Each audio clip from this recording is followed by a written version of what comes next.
তোমাকে নমস্কার করে ঈমানকে লুটা, তুমি সেই ফাঁদে পা দিয়েছো। নমস্কার করো মানুষকে।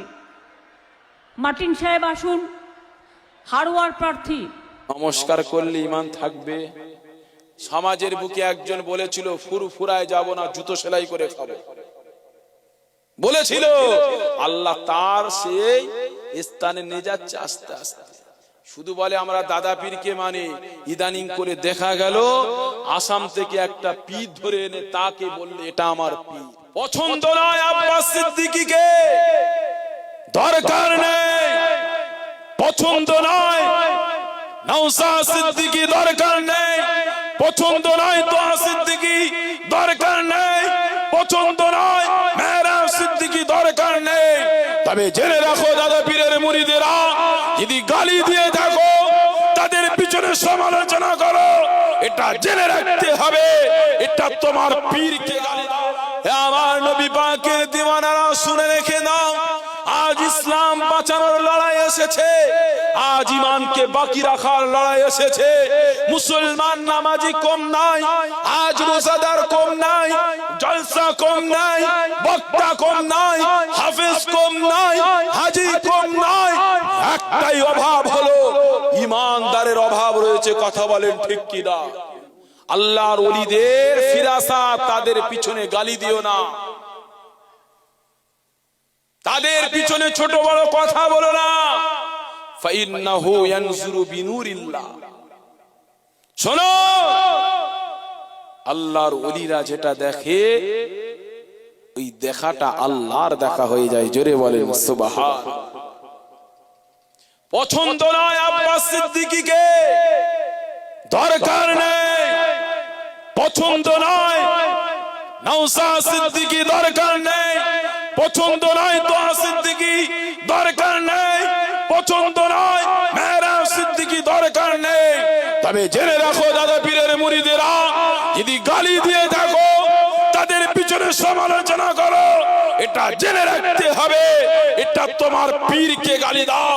তোমার পীরকে গালি দিয়ে শেষ নয়, আবু বকরের নসল ফুরফুরা পর্যন্ত শেষ নয়। এই নসলটা গিয়ে রাসূলুল্লাহ সাহাবা, প্রাণপ্রিয় সাহাবা সিদ্দিক আবু বকরের গায়ে গালি লাগে।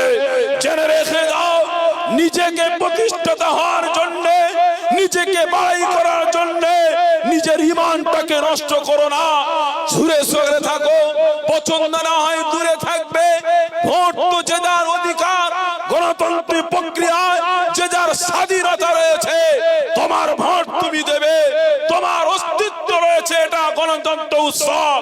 কিন্তু আমার বক্তব্য, আমি মুসলমান, তুমি মুসলমান, মুসলমান তোমার অস্তিত্ব হারিয়ে ফেললে হবে না, তোমার অস্তিত্বকে ভুললে হবে না। জালিমরা তো চাচ্ছে তোমাকে নমস্কার করে ঈমানকে লুটা, তুমি সেই ফাঁদে পা দিয়েছো। শুনে রেখে দাও, পৃথিবীর জমিনেতে ইসলাম পেয়েছি নাজিমউদ্দিন, পৃথিবীর জমিনেতে বলে গ্রামে ইসলাম এসেছে, এমনি করে আসে না। রাসূলুল্লাহ দন্দ মোবারকের সহিত সাহাবা হুজুরের কলিজা ছিঁড়ে পার করে হিন্দা নামক মহিলা ছিঁড়ে খেয়েছে। আমার যুবকেরা, আমার ভালো গ্রামের মুরব্বী বাপেরা, আমার রাসূলুল্লাহ নওয়াসা ইমাম হোসেনের গর্দানকে লুটাতে হয়েছে। আল্লাহ নবী, নূর নবী, সাহাবা রাসূলুল্লাহ নওয়াসা ইমাম হোসেনকে 70 জন 72 জন রাসূলুল্লাহ নওয়াসাদেরকে শহীদ হতে হয়েছে। ইমাম হোসেন সহ্য করতে পারে না, আব্বা জানের পাগড়ি মোবারক, নানা জানের পাগড়ি মাথায় বেঁধে, আব্বা জানের তরোয়াল জুলফিকারকে হাতে নিয়ে সম্মুখে দাঁড়িয়ে গিয়েছিল। অ্যাসিড বাইরের ক্ষমতা হয়নি ইমাম হোসেনের সঙ্গে মোকাবেলা করবে। ইমাম হোসেন উদাহরণস্বরূপ কচু গাছ যেমন কাটে, ইমাম হোসেনের তরোয়ালের সামনে কারোর আসার ক্ষমতা হয়নি।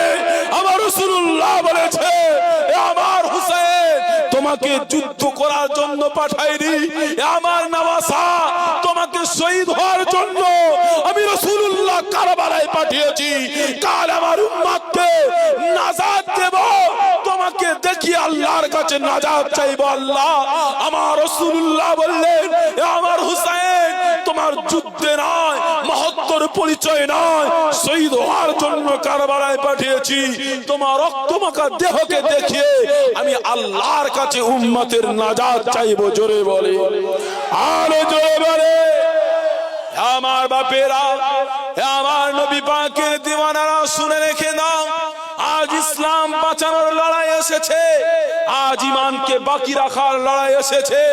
মুসলমান নামাজি কম নাই, আজ রোজাদার কম নাই, জলসা কম নাই, বক্তা কম নাই, হাফেজ কম নাই, হাজি কম নাই। একটাই অভাব হলো ঈমানদারের অভাব রয়েছে। কথা বলেন ঠিক কি না? সমাজের বুকে তোমার রাসূলুল্লাহ নিজের খুনকে তায়েফের জমিনে দিয়েছে। ফাতেমা বলছে, আম্মা জান, আব্বা জান তো অনেকক্ষণ আগে গিয়েছে, কিন্তু আব্বা জান ফিরছে না কেন? বারবার আমার নবীর বেটি দেখে, আম্মা জান, আব্বা জান এখনই ফেরে না। আম্মা জান, সূর্য অস্ত যেতে যায়, এখনই আব্বা ফেরে না। আমার রাসূলুল্লাহ একবার এপারে টলে, একবার ওপারে টলে, একবার রাস্তার এপারে, একবার ওপারে টলে টলে আসতে লাগে। তায়েফের মানুষেরা এতটা আঘাত করেছিল, নূরের বদনকে ক্ষত বিক্ষত করে দিয়েছে।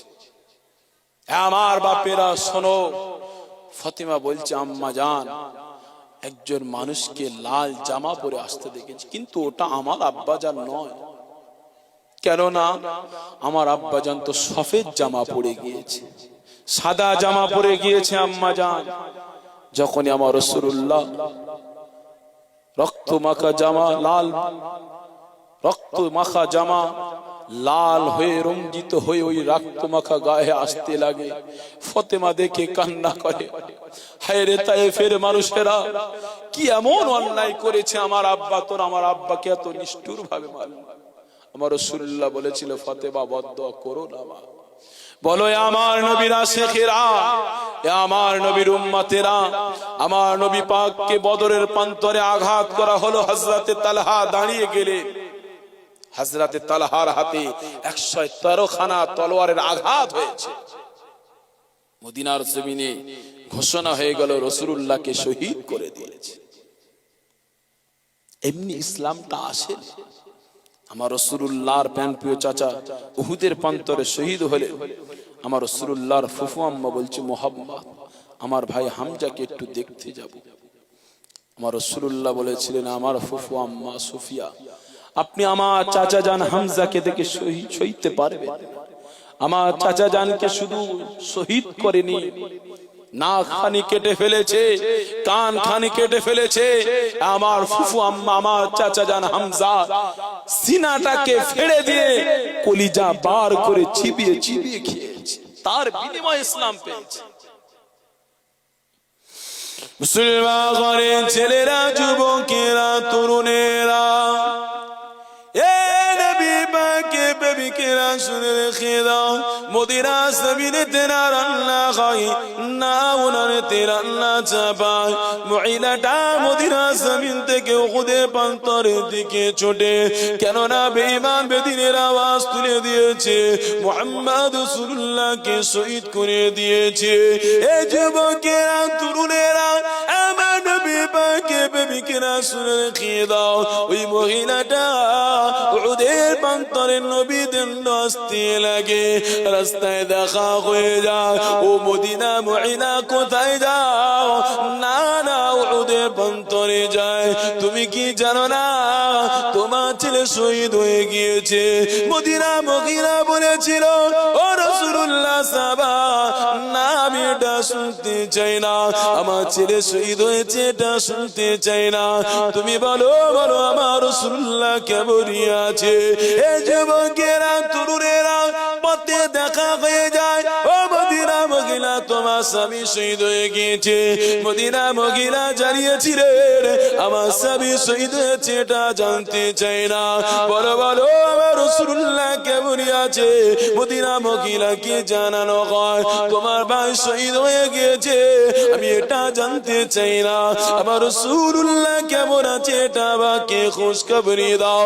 এই যুবক যুবকেরা তরুণেরা নিজের বাচ্চা থেকে, নিজের স্বামী থেকে, ভাই থেকে, পরিবারের থেকে রাসূলুল্লাহকে বেশি মহব্বত করেছিল, আমার রাসূলুল্লাহকে এতটা প্রেম করেছিল গো। এ যুবকেরা তরুণেরা, আমার নবী পাকে প্রেমিকেরা শুনে রেখে দাও, আল্লাহ নবী নবী সাহাবারা নিজের জানের থেকে রাসূলুল্লাহকে বেশি ভালোবেসেছে। আমার রাসূলুল্লাহ তাদেরকে এতটা মহব্বত করেছে গো। এ যুবকেরা তরুণেরা, আল্লাহ নবী নবী আবার সাহাবাদেরকে জানাতে লাগলেন, আমার সাহাবারা তোমরা আমাদের জন্য, আমি রাসূলুল্লাহ আমার জন্য তোমরা তোমাদের বিবিকে বিয়ে বানাতে গেছো, তোমাদের বাচ্চাকে তিন বানাতে লেগেছো, নিজের ব্যবসাকে অপর ভাই মুআজির ভাইকে দিয়ে দিয়েছো। এবার সাহাবারা শুনে রেখে দাও, আল্লাহ পাক তোমাদের উপরে খুশি হয়ে তোমাদের জন্য আল্লাহ দুনিয়া জমিনে জান্নাতি ঘোষণা দিয়েছে।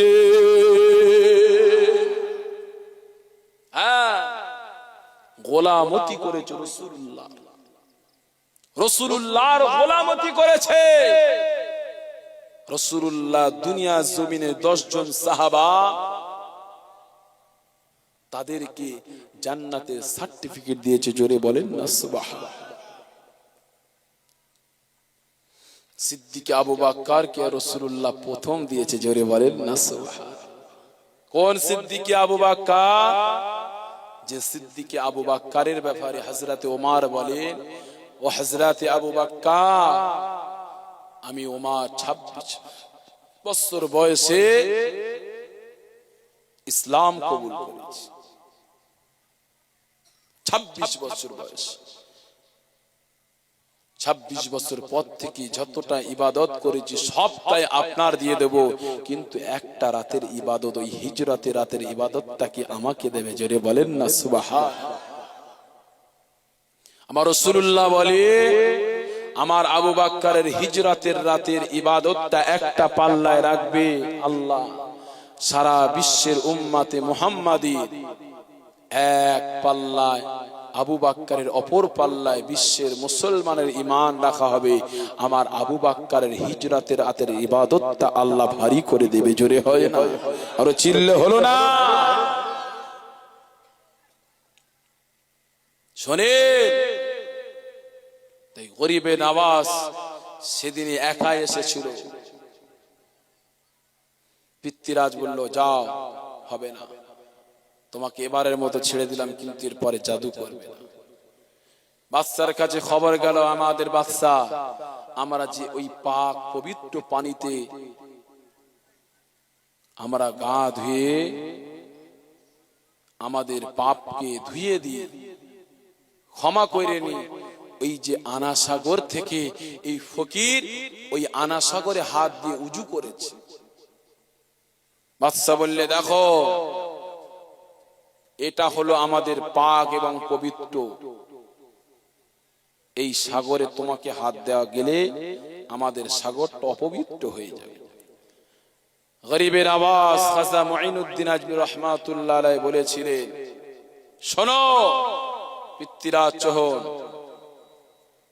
পৃথিবীর জমিনে সব জায়গায় তো আনা সাগর নেই, তাহলে তারা কি করে পবিত্রতা অর্জন করে? আপনার এখানে আনা সাগর আছে, তাই আপনার মুরিদেরা, আপনার ভক্তরা আনা সাগরে গোসল করলে পবিত্র হয়ে যায়, আপনার কথা। তাহলে পৃথিবীর সব জায়গায় তো আনা সাগর নেই, তারা কি করে পবিত্রতা? যদি কেউ তওবা পড়ে, আল্লাহকে আল্লাহ বলে মেনে নিয়ে এসে পবিত্র হয়ে যাবে, জোরে বলেন সুবহানাল্লাহ। গরিবের আওয়াজকে বললেন, ওসব কথা শুনতে চাই না, তুমি আমার আনা সাগরে হাত দেবে না।